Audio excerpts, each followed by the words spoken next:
Stay tuned to D News channel to get more updates of Kadiri.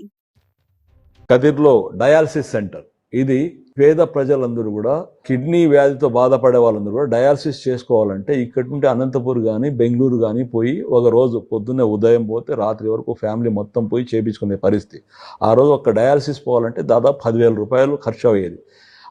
అది దాన్ని చూసిన తర్వాత నేను ఇక్కడ కిడ్నీ డయాలసిస్ సెంటర్ పెట్టాలని చెప్పి అది కూడా తీసుకొని పోయి ఆ రోజు పూనం మాల్కొండ ప్రిన్సిపల్ సెక్రటరీగా ఉంటే హెల్త్ మేడం ఈ విధంగా ఉంది, ఇక్కడ పేదలు చాలా మంది ఉండి ఇంతమంది కిడ్నీ పేషెంట్స్ ఈ చుట్టూ సరౌండింగ్స్ ఉండారు అని చెప్పి నేను నివేదిక తీసుకొని పోయి ఇచ్చిన తర్వాత అప్పటికప్పుడు అది శాంక్షన్ చేయించి అపోలో వాళ్ళకు ఏజెన్సీ ఇచ్చి ఇక్కడ కిడ్నీ డయాలసిస్ సెంటర్ అనేది కూడా నేను ప్రారంభోత్సవం చేయడం జరిగింది. దాంతో ఈరోజు కిడ్నీ డయాలసిస్తో బాధపడే ప్రతి ఒక్కరు కూడా ఎంత సంతోషపడుతున్నారంటే దాదాపు ఫస్ట్ 10 మిషన్లు పెట్టించాం మేము.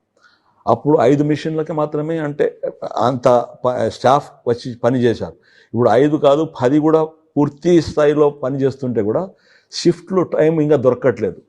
అంటే అంతమంది వ్యాధిగ్రస్తులు ఈరోజు కిడ్నీ డయాలసిస్తో బాధపడుతున్న వాళ్ళు ఈరోజు మనం ఆ పని చేసినందువల్ల పక్క జిల్లాకు కానీ రాష్ట్రానికి కానీ పోయి డయాలసిస్ చేసుకునే పరిస్థితి లేకుండా ఈరోజు కదిర్లోనే వాళ్ళు టైం ప్రకారం షిఫ్ట్లో వాళ్ళు డయాలసిస్ చేసుకున్నారంటే వాళ్ళందరి ఆశీర్వాదమే నాకు చాలా నేను అనుకుంటున్నాను.